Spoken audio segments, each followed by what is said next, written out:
विद्यार्थियों, आज की कक्षा में हम व्याकरण के एक नवीन विषय का अध्ययन करेंगे और आज का हमारा विषय है विद्यार्थियों अव्ययम। विद्यार्थियों, इस कक्षा के अंतर्गत हम अव्यय के सामान्य परिचय को जानेंगे और प्रश्न पत्र के अंतर्गत किस प्रकार से इसके प्रश्न पूछे जाते हैं उनके विषय में भी हम जानेंगे। तो विद्यार्थियों, आज की कक्षा में हम हमारे पाठ्यक्रम के अंतर्गत निर्धारित जो अव्यय हैं उनका अध्ययन करेंगे और उनको उदाहरणों के माध्यम से समझने का प्रयास करेंगे। तो चलिए विद्यार्थियों, सर्वप्रथम हम देखते हैं कि हमारे प्रश्न पत्र के अंतर्गत अव्यय से संबंधित प्रश्न किस प्रकार से पूछा जाता है। विद्यार्थियों, वहां पर हमारे सम्मुख प्रश्न लिखा हुआ आता है, मंजूषायाम प्रदत्तै अवयवपदै रिक्त स्थानानि पूरयित्वा लिखतु। इस प्रकार से वहां पर हमारे सम्मुख प्रश्न आता है। विद्यार्थियों, तात्पर्य है कि मंजूषा में दिए हुए अव्ययी पदों से रिक्त स्थानों की पूर्ति करके लिखो। इस प्रकार से ही हमारा प्रश्न आता है। अब विद्यार्थियों, वहां मंजूषा के अंतर्गत अव्ययी पद दिए हुए होते हैं और नीचे कुछ वाक्य होते हैं। उन वाक्यों की पूर्ति हमें अव्यय के माध्यम से करने हैं और अव्यय हमें यहाँ मंजूषा के रूप में दिखाई देते हैं या वहां पर उपस्थित होते हैं। अब विद्यार्थियों, हमें जो प्रश्न पत्र है उस प्रश्न पत्र के अंतर्गत जो प्रश्न पूछे जाते हैं, सर्वप्रथम उस प्रश्न को हमें अध्ययन करना है, समझना है और उसके उपरांत जो मंजूषा के अंतर्गत अव्यय दिए हुए हैं उनसे चुनकर वहां पर लिखना है। देखिए विद्यार्थियों, गृहीत, उसके उपरांत रिक्त स्थान, केशेषु मृत्युना धर्मम आचरेत। अब विद्यार्थियों, हमें यहां से अव्यय देखना है, ढूंढना है और जो सही अव्यय है वह यहाँ पर लिखना है। अब यहाँ पर विद्यार्थियों सही उत्तर है इव, गृहीत इव केशेषु मृत्युना धर्मम आचरेत का इसका तात्पर्य है विद्यार्थियों, गृहीत इव अर्थात पकड़े हुए है, केशेषु मृत्युना मृत्यु के द्वारा, केश अर्थात जो केश है वह मृत्यु के द्वारा पकड़े हुए हैं और उस प्रकार से हमें धर्म का आचरण करना चाहिए। इसका तात्पर्य है, इस वाक्य का तात्पर्य है। अब विद्यार्थी यहाँ पर हमने क्या उत्तर लिखा, इव। यहाँ पर क्या अव्यय आया है, इव। अब अगला देखते हैं विद्यार्थियों, कथम अहम गच्छामि, मैं किस प्रकार से जाऊंगा। इस प्रकार से यह है कथम अहम गच्छामि। अब यहाँ पर विद्यार्थियों हमें अव्यय ढूंढना है और लिखना है। तो यहाँ पर सही अव्यय है विद्यार्थियों तत्र।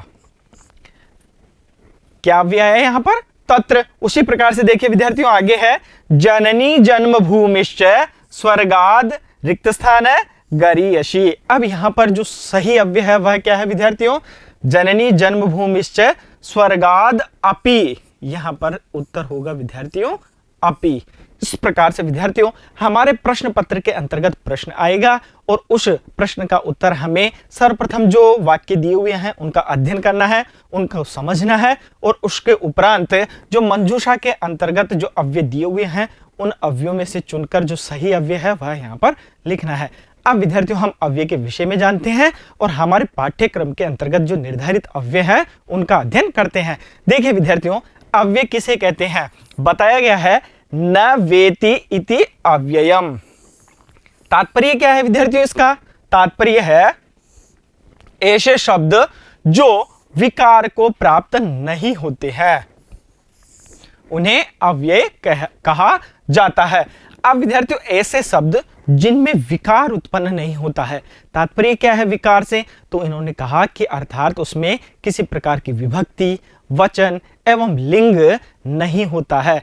अगर इस प्रकार से वचन, लिंग और विभक्ति हो तो वहां पर विकार उत्पन्न होता है। इस कारण से बताया गया है विद्यार्थियों कि अव्यय में किसी प्रकार का विकार उत्पन्न नहीं होता है। कहा गया है अर्थात जो पद तीनों लिंगों, सभी विभक्तियों तथा सभी वचनों में समान रहता है, किसी भी प्रकार के विकार को प्राप्त नहीं होता है, वह अव्यय है। इस प्रकार से विद्यार्थियों हमने यहां पर समझा है कि अव्यय किसे कहते हैं। तो अव्यय के बारे में सर्वप्रथम क्या बताया, न वेति इति अव्ययम अर्थात ऐसे शब्द जो विकार को प्राप्त नहीं होते हैं उन्हें अव्यय कहा जाता है। तात्पर्य क्या है विद्यार्थियों, इसके न तो लिंग होते हैं, न ही इसकी विभक्तियां होती है, न ही इसके वचन होते हैं। तात्पर्य क्या है विद्यार्थियों, अर्थात यह सभी लिंग, सभी विभक्ति, सभी वचनों में समान रूप से रहता है। इस कारण से इसके विकार प्राप्त नहीं होते हैं और यह क्या कहलाता है, यह अव्यय कहलाता है। आगे और जानते हैं। देखिए विद्यार्थियों, संस्कृत भाषा में दो प्रकार के शब्द होते हैं। क्या बताया गया है कि संस्कृत भाषा के अंतर्गत दो प्रकार के शब्द हैं। अब वह कौन कौन से हैं?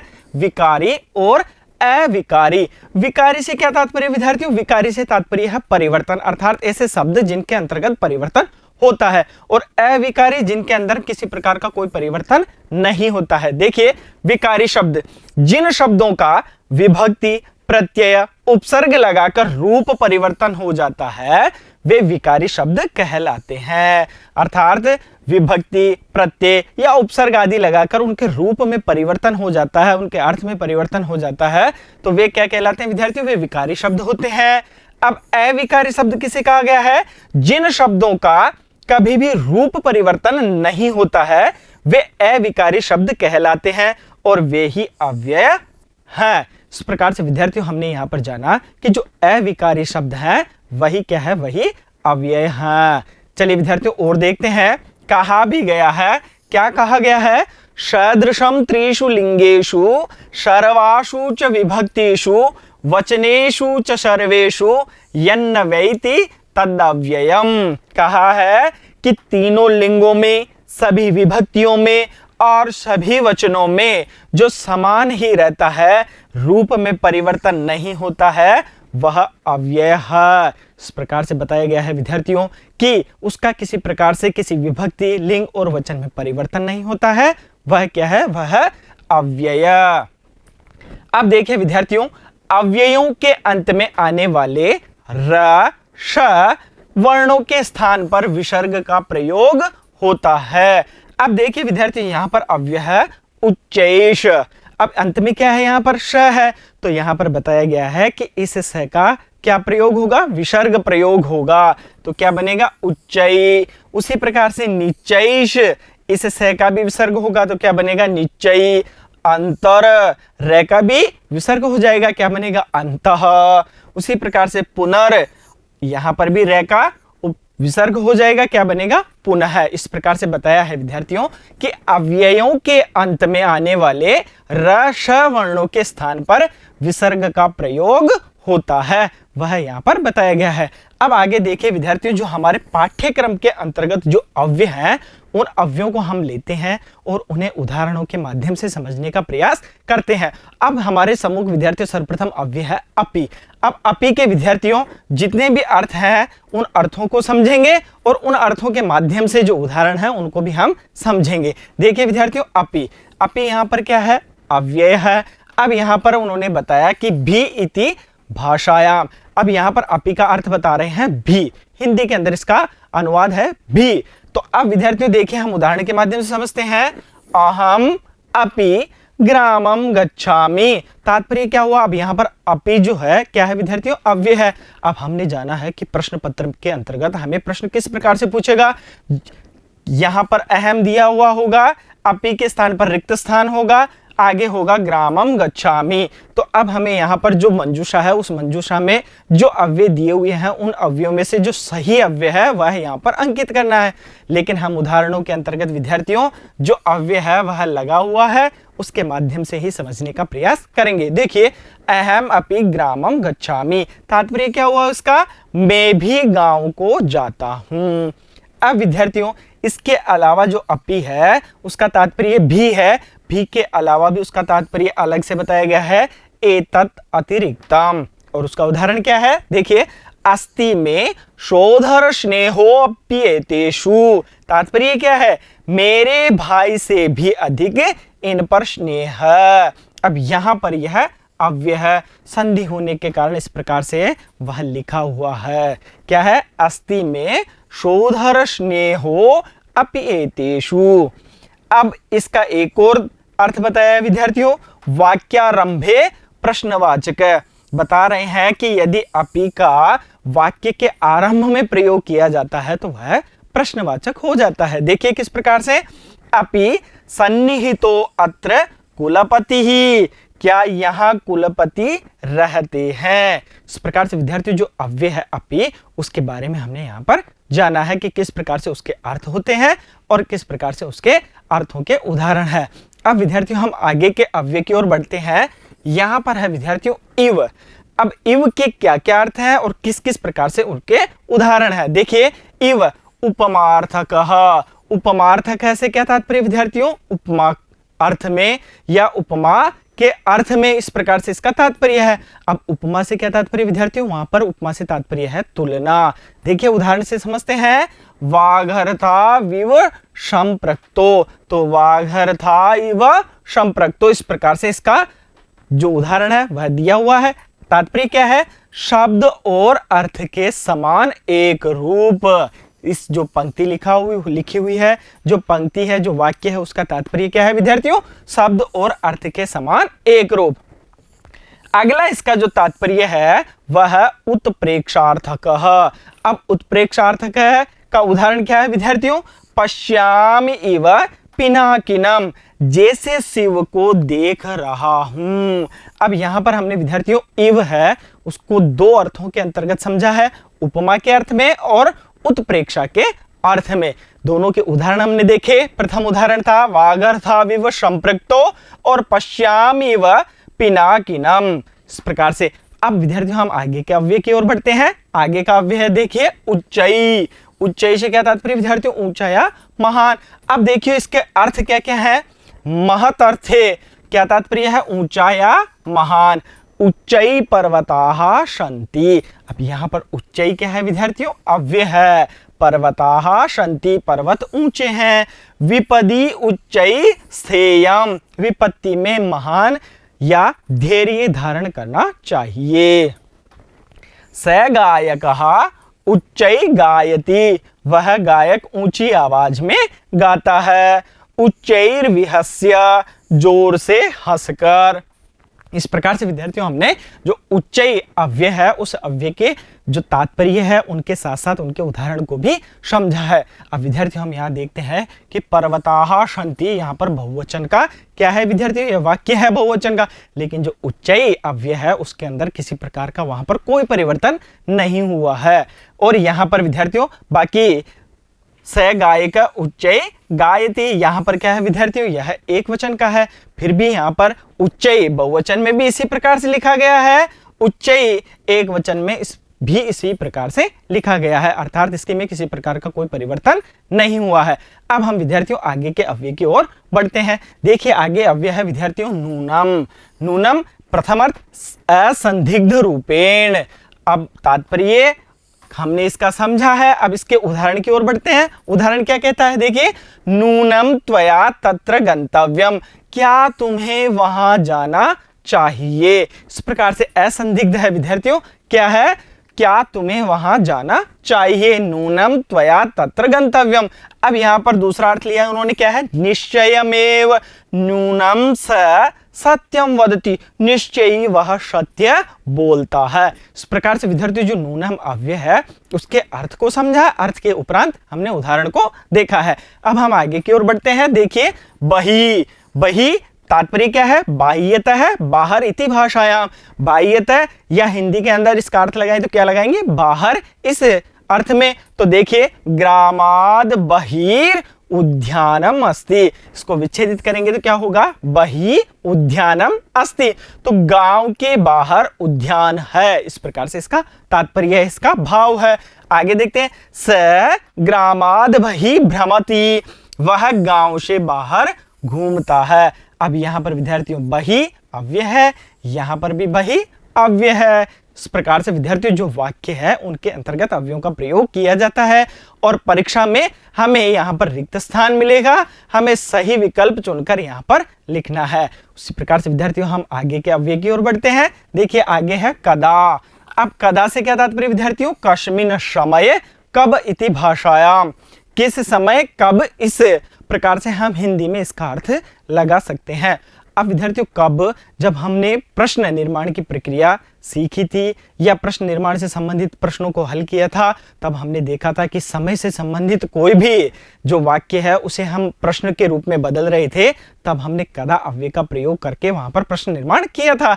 उसी प्रकार से विद्यार्थियों जब भी कदा से संबंधित जो वाक्य आएगा वहां पर इसका तात्पर्य क्या है कि वहां पर समय से संबंधित कोई कार्य हो रहा है। अब विद्यार्थी देखिए उदाहरण के माध्यम से समझे, सह कदा विद्यालयम गच्छति, वह कब विद्यालय जाता है। अब अर्थात यहाँ कदा से क्या तात्पर्य है विद्यार्थियों, कदा यहाँ अव्यय है लेकिन प्रश्न किससे संबंधित है? प्रश्न संबंधित है समय से। वह कब विद्यालय जाता है? प्रातः जाता है या सायं जाता है? तो विद्यार्थियों, प्रश्न पत्र के अंतर्गत यदि हमें समय से संबंधित इस प्रकार का कोई वाक्य मिलता है तो वहां पर हम कदा अव्यय का प्रयोग कर सकते हैं। इसी प्रकार से विद्यार्थियों हम आगे की ओर बढ़ते हैं, आगे के अव्यय को देखते हैं। आगे का अव्यय है विद्यार्थियों कुतः। कुतः से क्या तात्पर्य विद्यार्थियों? हिंदी में यदि अगर इसका तात्पर्य लगाते हैं तो वहां पर तात्पर्य होता है कहां से। देखिए, कस्मात् स्थानात्, कहां से, इति भाषायाम। देखिए उदाहरण के माध्यम से समझते हैं। कुतस्त्वा कश्मलमिदं विषमई समुपस्थितः, तुम कहां से इस तरह विषम उपस्थित हो, अर्थात तुम जो अचानक आए हो इस कारण से वह बता रहा है कि तुम कहां से इस तरह विषम उपस्थित हो। कुतः समायातो योगी, योगी कहां से आया है। अब कुतः से क्या तात्पर्य है विद्यार्थियों? कहां से। इस प्रकार से हमने इसके अर्थ को समझा और उदाहरणों के माध्यम से हमने समझा कि किस प्रकार से इसका वाक्य के अंतर्गत प्रयोग किया जाता है। अब हम आगे के अव्यय की ओर बढ़ते हैं। आगे का अव्यय है विद्यार्थियों अत्र। अत्र से क्या तात्पर्य विद्यार्थियों? अगर हिंदी में इसका अर्थ लगाएं तो यहां। देखिए, अस्मिन् स्थले, इस स्थल में, या यहां, इति भाषायाम, इस भाषा में। तो देखिए विद्यार्थियों, यहां हिंदी के अंदर इसका तात्पर्य बताया है यहां।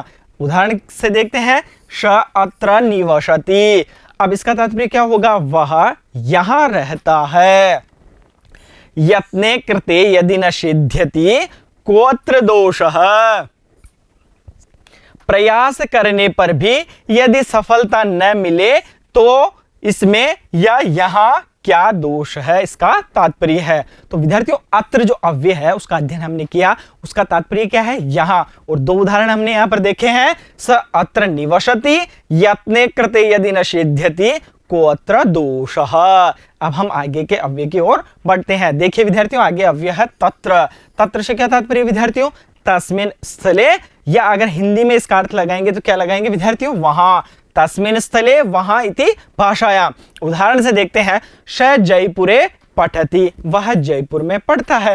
तत्र एव निवसति, वहां ही रहता है। तो तत्र से क्या तात्पर्य हुआ यहाँ पर? वहां। और तत्र क्या है? अव्यय। इसी प्रकार से विद्यार्थियों, कारणार्थे, हेत्वर्थे। अब यहाँ पर कारण अर्थ में या हेतु अर्थ में भी, निरीतयः यन्मदीयः प्रजा तत्र हेतुस्त्वद ब्रह्मवर्चसम। तात्पर्य क्या है? यदि मेरी प्रजा बिना रीति की हो तो उसके हेतु भी तुम्हारा ब्रह्म तेज है। इस प्रकार से जो पंक्ति थी उसका तात्पर्य है। और जो अव्यय का प्रयोग किया गया है तत्र यहाँ पर, उसका तात्पर्य क्या है विद्यार्थियों? हेतु। इसी प्रकार से विद्यार्थियों, आदरार्थे, आदर के अर्थ में, तत्र भवान काश्यपः, आप काश्यप हैं। यहां पर आदर से वाक्य का प्रयोग किया गया है, आप काश्यप हैं। इस प्रकार से आदर सूचक शब्दों में भी यहां पर तत्र का प्रयोग किया गया है। अब विद्यार्थियों, हम आगे के अव्यय की ओर बढ़ते हैं, उसका तात्पर्य समझने का प्रयास करते हैं। इदानीम, इदानीम से क्या तात्पर्य विद्यार्थियों? अधुना, संप्रति। अब या तक, दयालः इदानीम क्रीडति, दयाल अब खेलता है। इदानीम से क्या तात्पर्य हुआ? अब। उदाहरण में क्या बताया गया है? दयालः इदानीम क्रीडति। आगे की ओर बढ़ते हैं। आगे है विद्यार्थियों हमारे सम्मुख संप्रति। संप्रति से क्या तात्पर्य विद्यार्थियों? अधुना या इदानीम। उदाहरण से देखते हैं विद्यार्थियों। संप्रति गम्यताम विद्यालयम, अब विद्यालय जाना चाहिए। संप्रति से क्या तात्पर्य हुआ? अब। आई संप्रति देहि दर्शनम, हे अब तो दर्शन दो। आई संप्रति देहि दर्शनम। इस प्रकार से विद्यार्थी, जो संप्रति अव्यय है उसके अर्थ क्या है? अधुना या इदानीम। अब यहां पर हम हिंदी में इसका तात्पर्य लगा सकते हैं। आगे की ओर देखते हैं। आगे कौन सा अव्यय है विद्यार्थियों? अधुना। अधुना से क्या तात्पर्य है? इदानीम, संप्रति या अस्मिन् काले। अधुना बालाः पठन्ति, अब बालक पढ़ते हैं, यह इसका तात्पर्य है। आगे हमारे पास में अव्यय है विद्यार्थियों यत। यत, इसका प्रथम अर्थ देखिए, येन केन प्रकारेण, जिस किसी भी प्रकार से, इसका तात्पर्य है। यत यत किंचित ऐतत, किसी भी प्रकार से, इसका तात्पर्य जो उदाहरण है, उदाहरण का तात्पर्य क्या है, किसी भी प्रकार से, यत किंचित ऐतत यद्यपि, दूसरा तात्पर्य है यत का, यद्यपि वक्रः पंथा यद्यपि भवतः, तो क्या है, यद्यपि मार्ग टेढ़ा होता है। इस प्रकार से विद्यार्थी इसके दोनों अर्थों को हमने देखा, येन केन प्रकारेण और यद्यपि। उसी प्रकार से आगे है विद्यार्थियों, इसका एक और तात्पर्य है क्योंकि।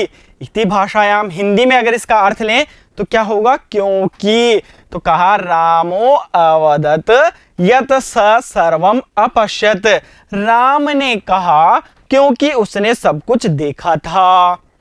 यथ है यहां पर, रामः सत्यम वदति यत स सर्वम अपश्यत। अब यहां पर विद्यार्थियों हमें जो अर्थ बताया गया है वह हिंदी के अंदर है क्योंकि। तो यहां पर हमने उदाहरण के माध्यम से समझा कि रामः सत्यम वदति, राम सत्य बोलता है, यत क्योंकि, स सर्वम अपश्यत, उसने सब कुछ देखा था। इस प्रकार से विद्यार्थियों हमने जो यत अव्यय है उसके तात्पर्य को और उसके उदाहरणों को समझा है। अब हम आगे की ओर बढ़ते हैं, कुत्र। अब कुत्र से क्या तात्पर्य है विद्यार्थियों, कुत्र जहां पर भी हम प्रश्नवाचक बनाते हैं तो स्थान से संबंधित जो वाक्य है उसका जब प्रश्नवाचक बनाते हैं तो हम वहां पर कुत्र अव्यय का प्रयोग करते हुए प्रश्नवाचक बनाते हैं। उसी प्रकार से विद्यार्थी देखिए यहां पर इसका तात्पर्य क्या है, क्व या कस्मिन् स्थले, कहां इति भाषायाम। अब यहां पर हिंदी में इसका तात्पर्य क्या है, कहां। अब कहां से क्या तात्पर्य है, किसी स्थान से विषय के बारे में यहां पर चर्चा की जा रही है। देखिए उदाहरण से देखते हैं, भवान कुत्र पठति, आप कहां पढ़ते हैं, स्थान से संबंधित है। उसी प्रकार से विद्यार्थियों, ते बालकाः कुत्र गच्छन्ति, वे बालक कहां जाते हैं। इस प्रकार से विद्यार्थियों जो कुत्र अव्यय है उसका तात्पर्य क्या है, कहां। इससे संबंधित जो वाक्य होगा वहां पर कुत्र अव्यय का प्रयोग किया जाएगा। आगे देखते हैं विद्यार्थियों, इति।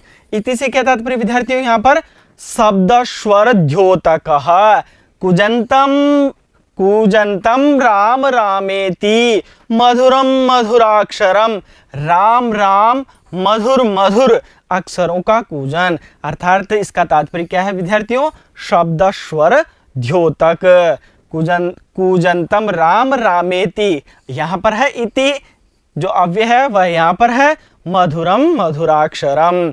दूसरा अर्थ बताया इन्होंने, कारण द्योत्यार्थे, अर्थात क्योंकि, वैदेशिको अस्मीति पृच्छामि, क्योंकि यह विदेशी है पूछता हूं।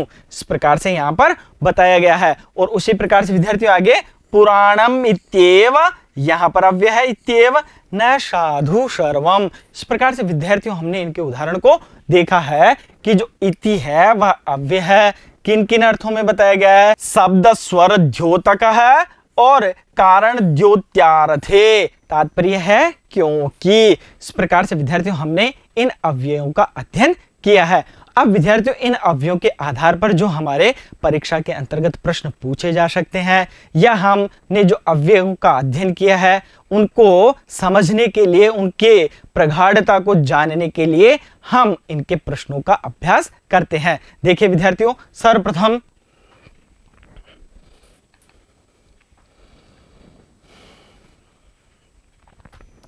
शब्द स्वर द्योतकः और उसके उपरांत क्या है, कारण द्योत्यार्थे, हिंदी में क्या अर्थ है, क्योंकि। अब विद्यार्थियों हमने जो इति अव्यय है उसके बारे में यहाँ पर अध्ययन किया और उसके उदाहरणों को जाना है। अब देखते हैं विद्यार्थियों हम आगे की ओर जो अव्यय है उनके बारे में जानेंगे।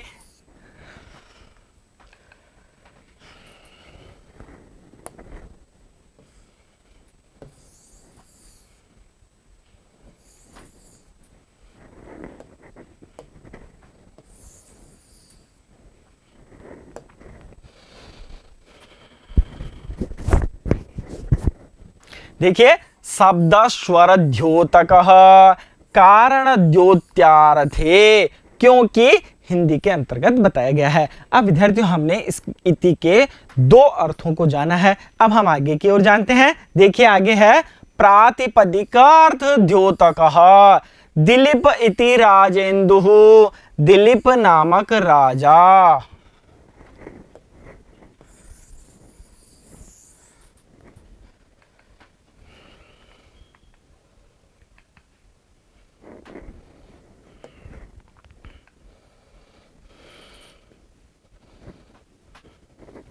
शब्द स्वर द्योतकः कारण द्योत्यार्थे। हिंदी में क्या है विद्यार्थियों? क्योंकि। अब विद्यार्थियों हमने जो इति अव्यय है उसके दो अर्थों को जाना है। अब हम आगे की ओर इसके अर्थ को जानते हैं। देखिए आगे है प्रातिपदिकार्थ द्योतकः। तो विद्यार्थियों दिलीप इति राजेन्दुः। तो क्या है विद्यार्थियों? दिलीप नामक राजा उपसंहारते इति द्वितीयो अध्यायः। दूसरा अध्याय समाप्त। उपसंहार अर्थ में मतलब जहां पर समाप्ति की वार्ता हो वहां पर इति अव्यय का प्रयोग किया जाता है। देखिए इति द्वितीयो अध्यायः, दूसरा अध्याय समाप्त। इति प्रथमोऽङ्कः, प्रथम अंक समाप्त। इस प्रकार से विद्यार्थियों हमारे पाठ्यक्रम के अंतर्गत जो निर्धारित अव्यय हैं उन अव्ययों का हमने यहाँ पर अध्ययन किया है। अब विद्यार्थियों हम इससे संबंधित कुछ अभ्यास प्रश्न हैं उन्हें हल करने का प्रयास करते हैं। देखिए विद्यार्थियों प्रश्न किस प्रकार से है? मंजूषायां प्रदत्तै अवयव पदै रिक्त स्थानानि पूरयित्वा लिखत। मंजूषा में दिए हुए अवयव पदों से रिक्त स्थानों की पूर्ति करके लिखो। तो विद्यार्थियों यहाँ पर मंजूषा में कौन कौन से अव्यय हैं? इव, तत्र, अपि और अधुना। इस प्रकार से हमें मंजूषा के अंतर्गत कुछ अव्यय दिए हुए हैं और नीचे यहाँ पर वाक्य लिखे हुए हैं जहां पर रिक्त स्थान है। उन रिक्त स्थानों की पूर्ति हमें इन अव्ययों से करनी है। अब विद्यार्थियों हमारे सम्मुख वाक्य हैं 3 और अव्यय हैं 4। इस प्रकार से विद्यार्थियों हमें जो अव्यय है वह सही से चुनना है और उत्तर लिखना है। देखिए सर्वप्रथम हम देखते हैं विद्यार्थियों जननी जन्म भूमिश्च स्वर्गाद, आगे रिक्त स्थान है गरीयसी। उसी प्रकार से विद्यार्थियों यत्र गच्छति, फिर रिक्त स्थान तिष्ठति। सूर्यः अग्निगोलकः, रिक्त स्थान और उसके उपरांत है प्रतिभाति। चलिए विद्यार्थियों इसके जो सही उत्तर है उन्हें लिखते हैं। देखिए जननी जन्म भूमिश्च स्वर्गाद अपि, यहां पर कौन सा अव्यय आएगा? अपि गरीयसी। उसी प्रकार से विद्यार्थियों यत्र गच्छति तत्र तिष्ठति, सही अव्यय क्या है यहाँ पर? तत्र। अब विद्यार्थी यहाँ पर हम साधारण तौर पर भी अर्थ लगा सकते हैं कि यत्र के साथ साथ सामान्यतः तत्र का भी प्रयोग होता है।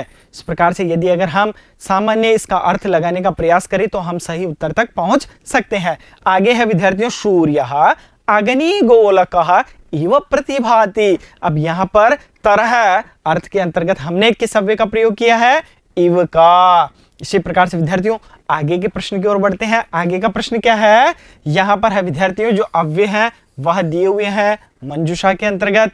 अब हमारे सम्मुख जो वाक्य हैं उन वाक्यों में हमें इनकी पूर्ति करनी है। देखिए विद्यार्थियों अशोकः पठति, गृहीत रिक्त स्थान है केशेषु मृत्युना धर्मम आचरेत, खाली स्थान है या रिक्त स्थान है। यहाँ पर गायति श गायकः। अब विद्यार्थियों हमें सही अव्यय चुनना है और उसके उत्तर के रूप में यहाँ पर लिखना है। देखिए अशोकः कुत्र पठति, हमने क्या लिखा है यहाँ पर? कुत्र अव्यय, कहाँ? स्थान के विषय में। तो अशोक कहाँ पढ़ता है? उसी प्रकार से गृहीत इव केशेषु, यहाँ पर किस अव्यय का प्रयोग किया हमने? इव का। गृहीत इव केशेषु मृत्युना धर्मम आचरेत। और उच्चै गायति स गायकः, अब यहाँ पर किस अव्यय का प्रयोग किया हमने? उच्चै। चलिए विद्यार्थियों एक और प्रश्न से हम अभ्यास करते हैं। देखते हैं आगे का प्रश्न क्या है। यहाँ पर विद्यार्थियों जो मंजूषा है उसके अंतर्गत अव्यय है कुतः, इदानीम, बहि और इव। रिक्त स्थान है अत्र निर्जने वने तंडुलकणानां संभवः। अब इस निर्जन वन में जो चावल के दाने हैं वह संभव। इस प्रकार से यह हमारा वाक्य है। अब विद्यार्थियों जो हमें अव्यय का प्रयोग करना है वहां पर हमारे सम्मुख अव्यय है कुतः, इदानीम, बहि, इव। उसी प्रकार से विद्यार्थियों ग्रामाद, इसको सही कर लेते हैं, ग्रामाद रिक्त स्थान है विद्यालयम अस्ति। फिर आगे है विद्यार्थियों श रिक्त स्थान शः पाठम पठति। अब हमें जो सही अव्यय है वह चुनना है और लिखना है। देखिए विद्यार्थियों कुतः, कुतः से क्या तात्पर्य? कहां से? तो अत्र निर्जने वने तंडुलकणानां संभवः, इस कहां से? इस निर्जन वन में चावल के दाने संभव है। इस प्रकार से ग्रामाद, इसको सही कर लेते हैं, ग्रामाद बहि विद्यालयम अस्ति, गांव से बाहर विद्यालय है। इदानीं स पाठम पठति, अब वह पाठ पढ़ता है। इस प्रकार से विद्यार्थियों हमने कुतः, बहि और इदानीं इन तीनों अवयवों का सही और उचित उत्तर प्रदान करते हुए यहाँ पर वाक्यों की पूर्ति की है। इस प्रकार से विद्यार्थियों हमारे परीक्षा के अंतर्गत प्रश्न पूछे जाते हैं, हमें सावधानी पूर्वक वाक्य का अध्ययन करना है, उसके भाव का अनुमान लगाते हुए हमें वहां पर अव्यय प्रस्तुत करना है। इसी के साथ विद्यार्थियों हम एक नवीन अध्याय और नवीन विषय के साथ मिलते हैं हम अगले वीडियो में। तब तक के लिए धन्यवाद।